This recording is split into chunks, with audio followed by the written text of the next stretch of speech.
요한복음 12장 18절에서 27절 말씀입니다.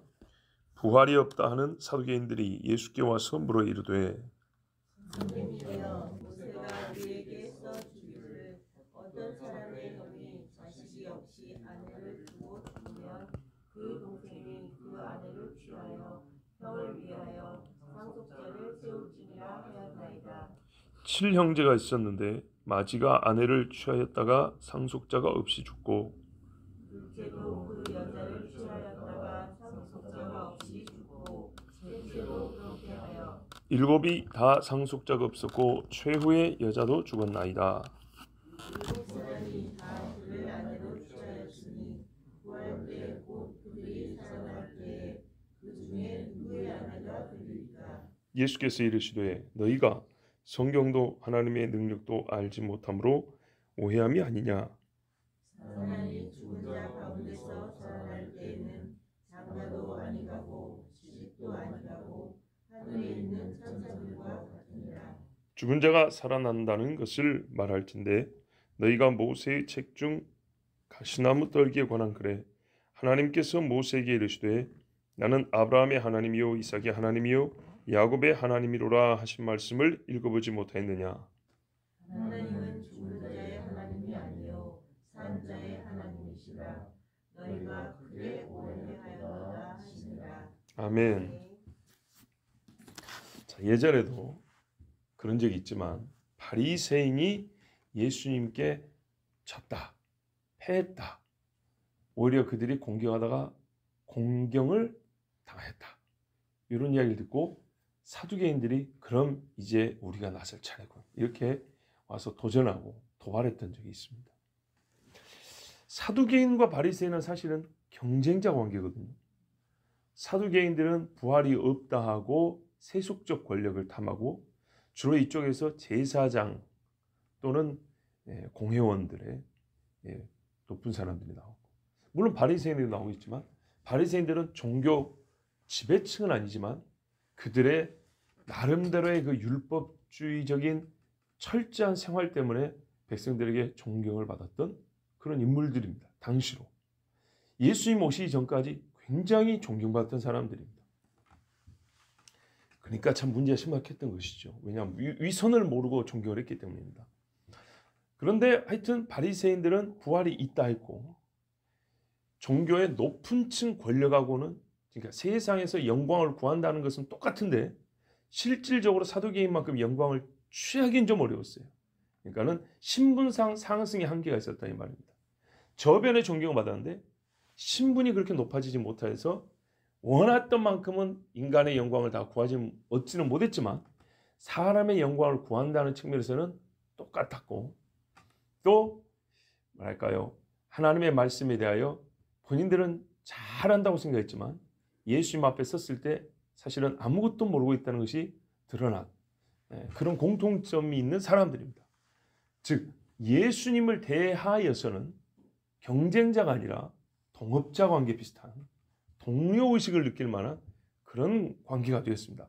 마치 헤롯과 바리새파가 연합해서 예수님 죽이려 한 것처럼 예수님 없을 때는 종교 권력 안에서 경쟁자지만 예수님이 있으니까 이제는 한 손을 잡고 예수님을 공격한 이참에는 한편 우리가 한번 이겨보지 않은 경쟁의식과 아니 바리새인이 패했단 말이야 뭔가 하는 이 동료에 대한 안타까움을 가지고 예수님께 더 날카로운 질문을 가지고 공격했어요. 그게 뭐냐면 오늘 오전이 됐든 어제가 됐든 이제 당시로서요. 바리새인이 물었던 질문은 말 그대로 현세적 질문입니다. 여기서 잘못 대답하면 이 현세에서 고통을 핍박을 당할 수 있는 겁니다. 근데 서기관의 질문은 종교, 즉 신앙의 본질적인 질문입니다. 외부의 공격이 있고 없고 로마 사람들이 있고 없고를 떠나서 이 기독교 신앙 아니죠. 성경적 신앙 그 자체에 사활이 걸린 문제입니다. 부활 있냐 없냐. 그렇죠. 이거는 로마 사람과 헬라 사람과 무관한 우리의 신앙 그 안에 갖고 있는 본질적인 교리이며 진리이며 이게 무너지면 밖에서 공격인 게 아니라 안에서 문을 열어주고 서로 싸워서 무너지는 꼴이 된다고요. 예수님의 부활, 우리끼리 그거 갖고 싸운다고 생각해 보세요. 교회가 남아날 수 있겠습니까? 존재 자체가 불가능하죠. 바로 그겁니다. 신앙의 본질적인 성경적 신앙의 사활이 걸린 문제를 가지고 질문했습니다. 그래서 그 중요성으로 보면 이게 훨씬 더 중요합니다. 예, 로마와 무관하게 우리 스스로가 살냐 죽느냐 존폐가 갈리는 질문이 바로 부활 질문입니다.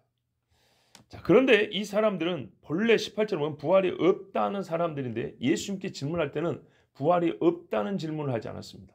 부활이 있다는 증거를 대보세요 이런 게 아니고 부활이 있다고 할 때 발생하는 어려움, 난제를 가지고 된 겁니다.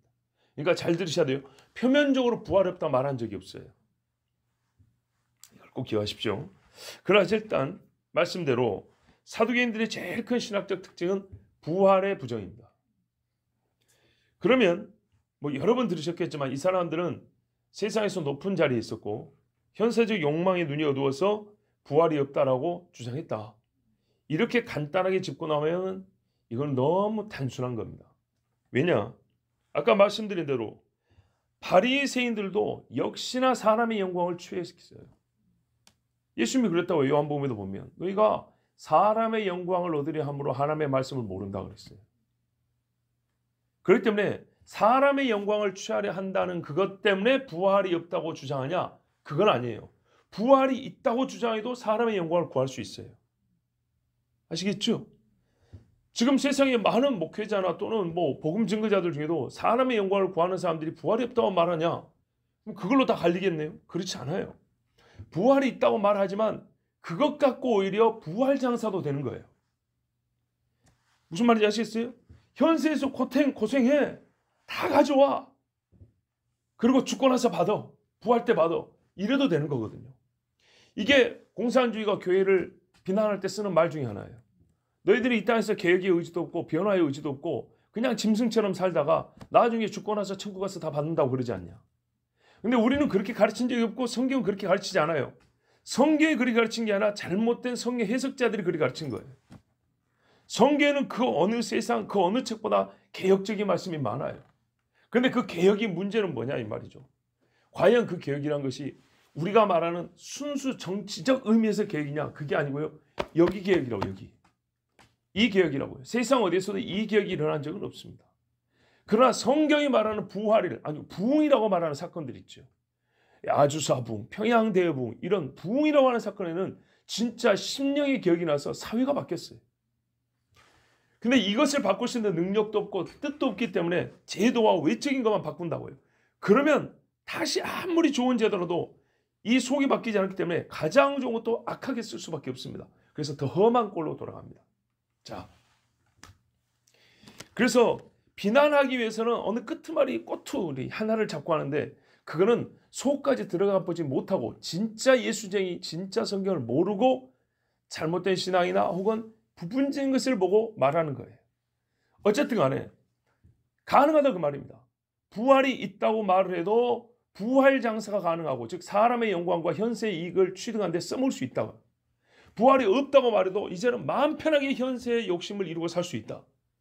그러므로 사두개인들이 현세적 욕망이 강한 사람이었고 그 시대에 높은 지위에 있었기 때문에 그 사람들은 어떻게 해요? 눈이 이 세상에만 머물러 있어서 부활이 없다 주장했다. 이거는 단순한 답변이고 바리새인들은 부활이 있다 해도 현세의 욕망을 추구하고 사람의 영광을 추구했어요. 즉 바꿔 말하면 사람의 영광을 추구한다는 똑같은 마음이지만 부활이 없다 말할 수도 있고 있다 말할 수도 있는 거예요. 이해가 되시죠? 자, 그러므로 사두개인들의 신학에 대하여는 그들의 현실 세계에서 그들이 누리고 있는 부귀 영화나 지위와 권세, 명예만 가지고 이유를 삼으면 안 되고 그것도 이유가 되긴 됩니다. 분명히. 그러나 한 가지 더 나름대로 신학적 이유가 있는 거예요. 신학적 이유. 자, 일단 짚고 넘어갑니다. 확실한 것부터 사두개인들은 부활이 없다 했습니다. 그래서 더욱 그 사람들은 세속의 영광을 추구하고 육신의 이익을 도모하기에 혈안이 된 자들이었음이 분명합니다. 그러나 세속의 영광을 취한다는 그 자체가 부활이 없다는 신학 결론으로 항상 나오는 것은 아닙니다. 그렇죠? 그래서 사두개인들이 부활이 없다는 것은 더하여 나름대로 그들 나름대로는 신념에 의한 신학적 결론이었다는 겁니다. 그것을 자기들 나름대로 예수님께 이렇게 진술을 했습니다. 예를 들면 이런 경우에 답이 안 되지 않습니까? 답이 안 되니까 우리가 믿기 어려운 겁니다 라고 나름대로 신학적 이유가 있다는 걸 얘기해 주는 거예요. 그게 바로 19절입니다. 선생님, 우리도 성경을 봤거든요. 모세가 우리에게 써줬습니다. 분명히 율법이 그 나왔습니다. 어떤 사람이 형이 자식이 없이 아내를 두고 죽으면 형사 취수제. 동생이 형수와 결혼해서 아들을 낳고 그 첫째 아들은 형의 집으로 이어가게 합니다. 이런 경우거든요. 저를 봐보세요. 두 집이 땅을 따로 받았어요. 근데 형이 죽어버려 없어요. 그러면 이 땅이 없어져 버린 거예요. 근데 아우가 아들을 낳아서 이 아들을 형의 자식으로 이렇게 우리말로 입증을 시켜주면 이 아들이 형의 기업을 그대로 이어가는 거예요. 그래서 땅이 빼앗기거나 소실되지 않냐고 받은 기업이 그대로 내려가는 거예요. 그래서 형사취수제를 하는 것인데 수혼법이라고도 하죠. 자, 이렇게 분명히 성경에 가르쳐 줬습니다. 이게 신명기 25장 5절 말씀입니다. 형제들이 함께 사는데 그중 하나가 죽고 아들이 없거든 그 죽은 자의 아내는 나가서 타인에게 시집가지 말 것이요 그의 남편의 형제가 그에게로 들어가서 그를 맞이하여 아내로 삼아 그의 남편의 형제된 의무를 그에게 다 행할 것이요. 물론 동생이 결혼을 해버렸다면 조금 더 복잡해지겠죠. 이미 결혼을 한 사람이라면. 자, 일단 가장 이 표준형으로 볼 때 동생이 형수와 결혼해서 자식을 낳고 그 첫 자식이 형의 이름을 불리는 겁니다. 이렇게 하라 그랬습니다. 그리고 이것은 율법이 있기 전부터 이스라엘 사람들은 아는 법이었습니다. 즉 성문화, 명문화되기 전부터 하나님이 우리의 귀에 들려주신 법이었는데 어째서 그러냐? 이게 모세 때 신명기 기록인데 유다가 아들이 셋이 있었지 않습니까? 그 첫째 아들이 가나안 제자랑 살다 죽어버렸어요. 그 다음에 둘째 아들이 네 형수하고 결혼했더니 아들 낳아봐야 내 아들이 아니고 형 아들이 된다고 체외 사정이라고 그러죠. 임신을 못하게 그랬어요. 그래서 하나님이 걔 이름이 오난인데 악하다. 그래서 죽여버렸어요. 그리고 모세까지 시간이 얼마나 걸렸습니까? 그렇죠? 몇백 년이 더 갑니다. 야곱부터 모세까지. 자, 유다가 오난에게 이르되 네 형수에게로 들어가서 남편의 아우된 본분을 행하여 내 형을 위하여 씨가 있게 하라. 오난이 그 씨가 자기 것이 되지 않을 줄 알므로 형수에게 들어갔을 때에 그의 형에게 씨를 주지 아니하려고 땅에 설정함에 그 일이 여호와 보시기 악함으로 여호와께서 그도 죽이시니. 형도 하나님 앞에 죄가 있어서 일찍 죽었어요. 근데 둘째도 이래서 일찍 죽임을 당했어요. 자, 이게 유다 시절의 이야기입니다. 그리고 한참 모세 때 율법으로 확정을 지어줬습니다. 그러므로 이 법은 오래전부터 이스라엘 사람이 갖고 있었던 법이에요.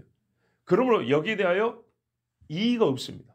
다 아는 사실입니다. 자, 이것이 확정됐는데 자, 이런 경우에 가정이긴 하지만 실제 있을 수 있는 충분한 이유 있는 사건을 우리가 한번 상정을 해보자고요. 20절에 22절까지 7형제가 있는데 이런 식으로 해가지고 상속자 없이 다 죽어버렸어요.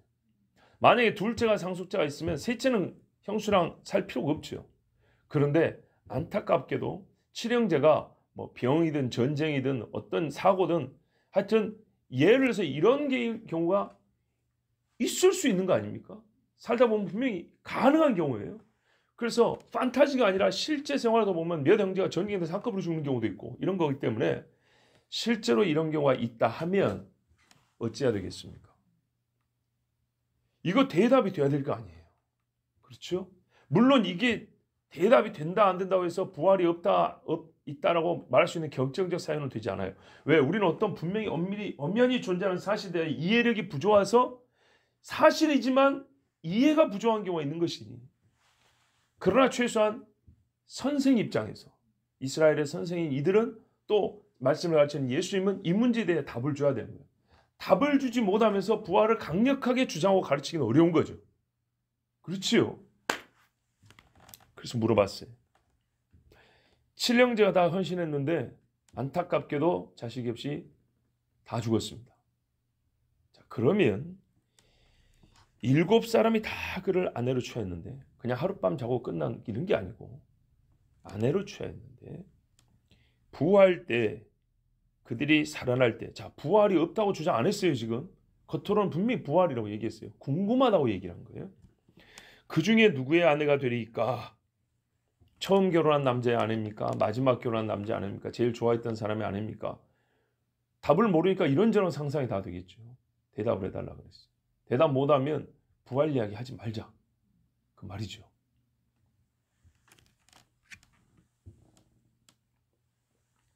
예수님이 대답하십니다. 너희가 성경도 모르고 하나님의 능력도 알지 못한다. 그래서 오해했다 했는데요. 이 오해는 우리식 번역이고 말하면 너희가 지금 틀렸다고 말입니다. 잘못하고 있다. 지금 이 묻는 질문 자체가 잘못된 질문이라는 얘기입니다. 너희가 성경을 알아야 되는 사두개인들, 제사장 계열입니다. 이 보통 하는 말로 사두개인, 짜두카인, 짜독, 다윗 당시에 아비아달 제사장과 사독 제사장이죠.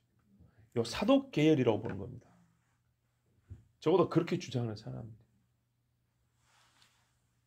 히브리 말로 ጼ데카 하면은 거룩 이런 말입니다. 그러니까는 적어도 사독 제사장 계열 제사장들이라면 성경을 얼마나 잘 알아야겠습니까? 제사장의 직무가 뭐예요? 그런데 성경도 모르고 하나님의 능력도 너희가 모른다. 그러면서 지금 제사장하고 있다. 그러면서 지금 나한테 이런 틀린 질문, 잘못된 질문을 하고 있다. 이런 질문 처음부터 있으면 안 된다는 겁니다. 오해 정도는 굉장히 부드럽게 지금 좀 이렇게 낮춰서 번역한 거고 틀렸다고 말이에요. 부질없는 질문입니다. 자, 그래서 무지에 대하여는 우리가 참 조심해야 됩니다. 어떤 싱클레어 퍼거슨이라는 그 미국인가 영국의 신학자인데 이분이 뭐냐면 예수를 잘 믿고 싶으면 성경에 젖어라 그랬어요. 예. 자, 사람이 죽은 자 가운데서 살아날 때에는 장가도 아니하고 시집도 아니하고 하늘에 있는 천사들과 같으니라. 자, 너희들이 왜 이런 틀린 질문을 하면 그 두 가지가 문제인데 둘 다 무지인데 하나는 성경을 알지 못하는 무지요. 하나는 하나님의 능력을 알지 못하는 무지라고 그랬어요. 자, 이것을 구체적으로 이제 예수님이 말씀해 주시는데 먼저 잘 보세요. 성경이 먼저 나왔고 하나님의 능력이죠. 근데 풀어갈 때는 성경이 아니라 하나님의 능력 먼저 풀어줍니다. 하나님의 능력을 모른다. A, B, B-A- 이런 식입니다. 하나님의 능력을 어떻게 모르냐? 한마디로 너희는 부활을 모른다는 거예요. 부활은 엄청난 하나님의 능력의 나타남이거든요. 부활된 몸의 상태가 현재 몸과의 어떤 연속성은 있지만 육체적 능력과 또 뭔가를 그 육체적 욕망과 같은 것들을 같은 조건으로 갖고 있다 보면 안 된다는 겁니다. 현재 우리 육체는 어떤 능력도 있지만 한계가 있잖아요. 이 한계 조건 안에서 부활된 몸을 보면 안 된다는 거예요. 그것 자체가 그것을 전제한 게 틀렸어요. 하나님은 부활이라는 게 뭐냐면요. 전에 죽은 몸을 다시 생기만 넣어서 살게만 하는 게 아니라 다른 몸으로 살게 하는 거예요. 다른 몸. 이것에 대해서는 우리가 부활 말씀 많이 들었기 때문에 뭐 길게 설명 안 합니다. 그 다른 몸의 제일 큰 특징, 오늘 이 질문과 관련하여 장가 갑니까? 시집 갑니까?에 관계하여 다름을 말한다면 시집 장가 안 간다는 거예요. 그 다른 몸으로서는 육체의 어떤 그 사랑, 정에 의한 부부관계라는 것을 갖지 않는다라고 말씀합니다. 장가 가고 시집 가는 것이 없다. 이거를 어떻게 말하냐 하면 천사들과 같다 그랬어요. 하늘에 있는 천사들. 자, 이거는 조금 조심해야 된다. 하늘에 있는 천사입니다. 타락할 경우에 조금 다릅니다. 하늘에서 하나님의 사역자들로 일하는 그 천사들의 경우에는 우리 보기에는 표현이 전부 다 어떻게 하면 남성으로 표현되어 있습니다. 분명한 사실입니다. 여성으로 표현한 적이 한 번도 없고요. 무성으로 표현된 적도 없습니다. 천사를 자세히 표현할 때는 보통 남성으로 그 사람 이렇게 해가지고 남성으로 표현합니다. 그런데 단 한 번도 어떤 성적인 맥락에서 천사들을 말하지 않습니다. 그래서 결혼과 부부관계라는 것에 대해서는 고민할 이유가 없다. 본래 부활이라는 것이 이런 차원에서 일어난다 했어요. 근데 너희는 부활의 능력, 부활시키는 그 하나님의 능력을 고작 다시 눈 뜨고 살기만 하니까 일상생활이 다시 시작되는 것처럼 이렇게 생각하는 거예요. 완전히 다른 차원의 삶. 그래서 썩을 몸이 썩지 않을 몸이라는 거예요. 그렇게 일어나는 것이 부활이기 때문에 부부에 대한 문제를 고민할 필요가 없다. 또 죽은 자가 살아난다는 것을 말할진대 너희가 모세의 책 중에 아까 성경 이야기 잘했다. 모세가 써줬다는데 그대로 모세 이야기 한번 해보자. 가시나무 떨기에 관한 그 출애굽기 이야기죠. 거기 보면 뭐라냐 하나님이 출애굽기 3장에 모세 만났을 때 나는 아브라함의 하나님이요 이삭의 하나님이요 야곱의 하나님이로라 이렇게 말씀하셨어요. 그걸 읽어보지 못했냐? 읽어봤죠. 왜 안 읽어봤겠어요? 어떻게 출애굽기를 안 읽어봤겠어요? 그런데 어떻게 성경을 읽었는데 모른다는 거예요. 아주 쉬운 말씀인데. 자, 이게 첫 번째 책망인데 지금 설명할 때는 두 번째로 알고 계세요. 성경을 모른다입니다. 성경에 분명히 이렇게 쓰여진 걸 읽었지만 너희가 무슨 뜻인지 모른다. 자, 죽은 자가 살아난다는 것을 말했는데 이거는 부활 그 자체죠. 그렇죠? 부활할 때는 어떻게 하냐면 하나님이 모세에게 계시한 말씀이 잘 나타나는데 그저 조상들의 이름을 부른 것이 아니고 하나님이 그들을 살아있는 자들로 보고 계신다.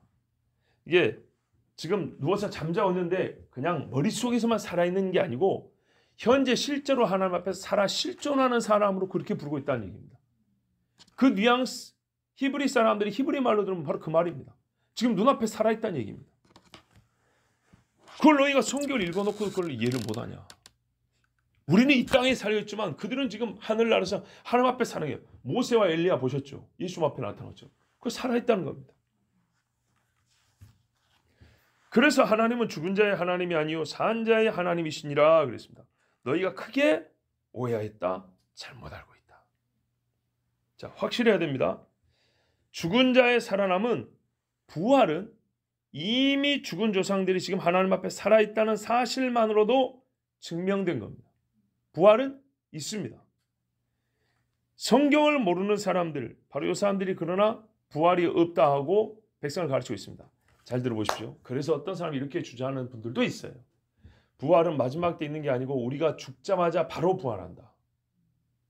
죽자마자 바로 부활해서 하나님 품 안에 산다. 숨겨봐라 나사로도 있고 모세도 있고 엘리야도 있지 않냐. 근데 이건 좀 분명히 다릅니다. 무슨 말이냐면요. 예수님 오실 때 부활은 땅과 바다가 그 몸을 내어준다 이렇게 되어 있어요. 즉 새롭게 조직이 되는 겁니다. 에스겔 골짜기 보셨죠? 그처럼 새로운 조직이 일어납니다. 그런데 부활의 몸은 지금 갖고 있는 신체 조직과는 다른 썩지 않을 신체 조직으로 그렇게 일어납니다. 그럼 현재 주님 품 안에 있다는 게 뭐냐? 이것은 우리가 영에 대한 이해를 좀 새롭게 해야 됩니다. 전에도 몇 번 말씀드렸는데 영은 형체가 없거나 공간과 시간을 초월하는 존재가 아닙니다. 우리의 육의 눈으로는 안 보여서 그렇지 하나님 앞에는 형체가 있는 모양이 있는 실제가 영입니다. 영은 분명히 모양이 있습니다. 누군지 알아봅니다. 흐물흐물한 연기가 날아다니는 게 아니고 영의 눈으로 딱 보면 누구의 영 보면 어떻게 생기냐면 꼭 나처럼 한인관의 영은 한인관의 얼굴을 갖고 있어요. 권사님 영은 권사님 얼굴을 갖고 있다고요. 알아보지 못해서 번호 1번 영, 2번 영 이렇게 써놓은 게 아니라고요. 그리고 그 영들이 사는 영의 세계에서는요. 영과 영은 우리가 물리적 세계에서 서로 부딪히는 것처럼 영과 영은 동일 차원이기 때문에 서로 충돌이 있고 서로 접촉이 있는 겁니다. 굉장히 좀 난해하지만 분명한 사실입니다. 그래서 어떻게요? 천사들끼리 싸운다 했어요. 그냥 통과해버리고 고통이 어디 있겠어요? 싸울 이유가 어디 있겠어요? 싸우면 무슨 의미가 있겠어요? 다 지나가 버렸는데 통과해버렸는데 그런 게 아니에요. 동일 차원에서는 충돌이 일어나고 고통이 있는 겁니다. 저 불못도 영들이 마귀와 그의 졸개들을 위하여 예배됐다 그랬습니다. 아, 영도 빠지면 뜨겁나요? 뜨겁다니까요. 우리가 늘 말하지만 우리는 하나님이 아니에요. 하나님은 그렇게 만들어 놓으셨어요.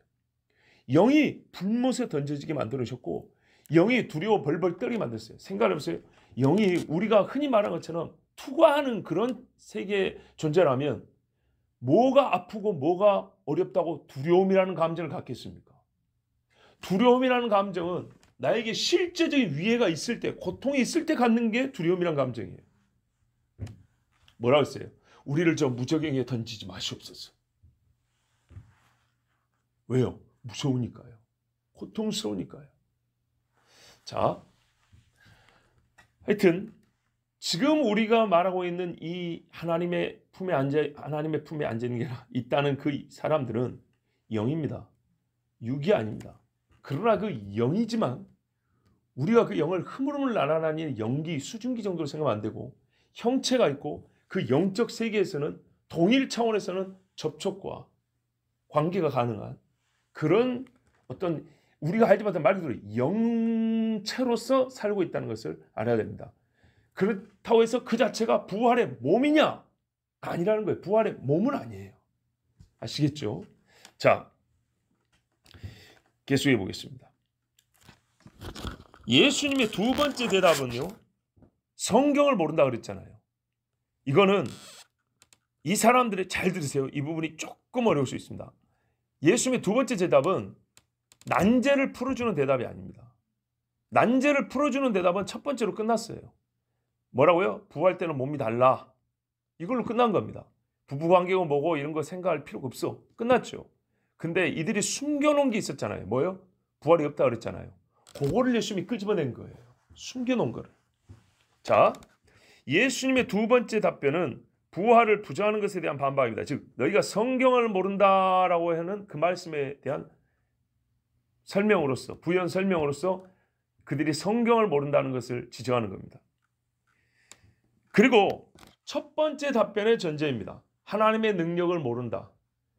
너희가 성경을 모르니까 하나님의 능력을 모르는 거다. 자, 첫 번째, 두 번째를 헷갈리면 안 됩니다. 저를 봐보십시오. 질문하니까 이렇게 했어요. 너희가 성경을 모르고 하나님의 능력을 모른다. 이렇게 말했어요. 그러면서 하나님의 능력에 대하여 먼저 풀어줬어요. 시집장가 안 간다. 하늘의 천사가 왔다. 그렇죠? 그리고 다시 성경을 모른다는 것을 설명을 해줍니다. 왜냐? 이 부분은 부활 자체를 부정하는 것을 짚어주기 위해서예요. 틀렸다고. 그러면서 하나님의 능력도 모른다는 것이 왜 나의 이 말이 맞는 것에 대하여 예수님이 다시 한번 변론을 강화하는 거예요. 너희가 진짜 하나님을 모른다고. 자, 사두개인들은 부활을 부정한다는 사실을 숨기고 부활의 모순점이라고 여겨지는 문제를 들고 나왔어요.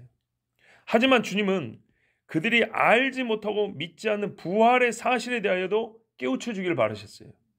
그래서 성경도 모르고 하나님의 능력도 모른다는데 성경도 모른다를 뒤로 마지막에 남겨놓고 다시 얘기해 준 거예요.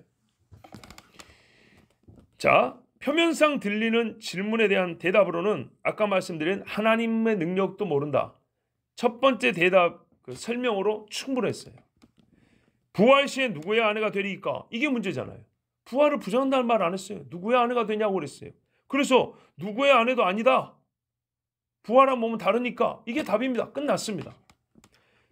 서로 알아는 봅니다. 땅에서의 관계는 기억도 하고 그 기억의 인격의 한 부분과 관계의 정서적 측면에 남아있을 것이긴 하지만 부분은 아닙니다. 그런데 자 보십시오. 죽은 자의 하나님이 아니라 산 자의 하나님이라고 우리 예수님이 지금 뒤에 덧붙이셨잖아요. 이 문제는요. 사실 사두개인의 질문에 대한 답변으로 보면 훨씬 더 난제가 되어버립니다. 예수님 스스로 함정의 판꼴이 되어버립니다. 왜 그러냐? 봐보세요. 죽은 자가 다시 살아날 때도 문제인 누구의 아내가 될까가 지금 다 살아있다 하면 더 큰 문제 아닙니까? 그렇죠? 그러니까 이거는 부활이 없다는 것에 대한 반박으로 부활이 있다는 것을 예수님이 가르쳐주려 한 것이지 그 질문에 대한 대답은 아니에요. 미리 말해서. 이해되시죠? 아니 지금 다 죽어서 무덤에 잠자고 있어요. 근데 어느 날 부활 때 한꺼번에 싹 살아난단 말이죠. 그러면 누구를 찾아갈까? 이거 어떻게 대답하겠어요? 이게 문제였어요.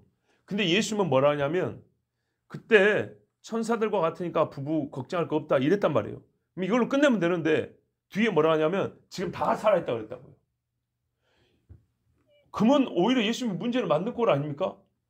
아니 지금 잠자고 계시다가 나중에 살아나도 누구 아내가 될까 문제인데 지금 다 살아있으면 지금 천국에서 누구 집에 찾아다닐까요? 이 여자는? 더 복잡한 문제가 되죠. 보세요. 그래서 이 두 번째 지금 부연 설명은 누구의 아내가 되느냐의 문제에 대한 답은 이미 주어졌고 그들이 감추고 있는 부활을 부정하는 것에 대하여 깨우쳐 주시고 깨주시려고 더해 주신 말씀이에요. 즉 성경을 모른다는 지금 그 사람들이 살아있다. 지금 무슨 말이냐? 지금도 살아있는데 어떻게 부활이 없다 하겠느냐 그 말이에요. 이해되시죠? 지금도 살아있다 이 말입니다. 하나님 앞에 머릿속이 기억이 아니라 현 존재로 지금도 이 사람들이 다 살아있다. 아브라함도 살아있고 이삭도 살아있고 다 살아있다. 그런데 지금도 살아있는 사람들이 우리 눈앞에 나타나 있는데 어찌 부활이 없다 할 수 있겠냐? 그러므로 부활이 없다 소리 하지 마라. 너희 그거 숨기고 온 거 다 알아. 부활은 있어 그 말이에요. 그러면 야기되는 문제. 그럼 지금도 다 살아있으면 누구의 아내가 되리까? 부활이 땡겨진 셈인데 말하자면 그 문제는 걱정하지 마라. 부활한 몸은 지금의 몸과 달라서 부부관계에 몇 개 묶여있지 않는다. 이렇게 답이 된 겁니다. 그러니까 그들의 표면상 질문에 대한 대답을 주시면서 그들이 믿지 않는 부활에 대해서도 지적하시는데 부활에 대해서 지적하면서 가르쳐주면 여차하면 다시 첫 번째 질문의 모순점으로 돌아올 수 있어요. 그래서 예수님이 먼저 부활 때의 관계를 먼저 확실히 못 박아놓고 아시겠죠? 부활이 언제 있든 간에 상관없이 부활은 있다. 지금 이 사람들도 완전한 부활체는 아니지만 하나님 앞에 살아있는 존재로 있다.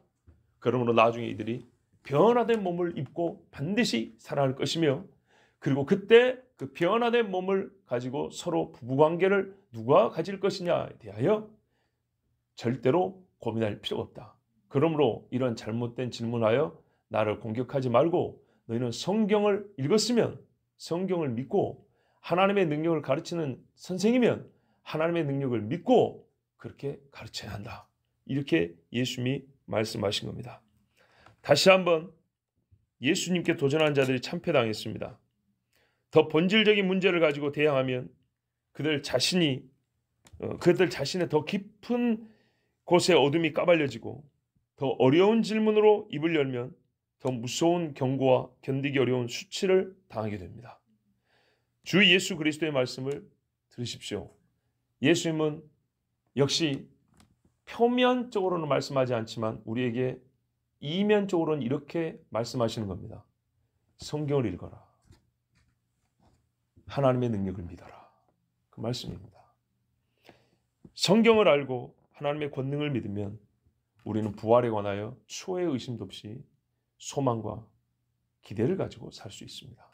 기도하겠습니다.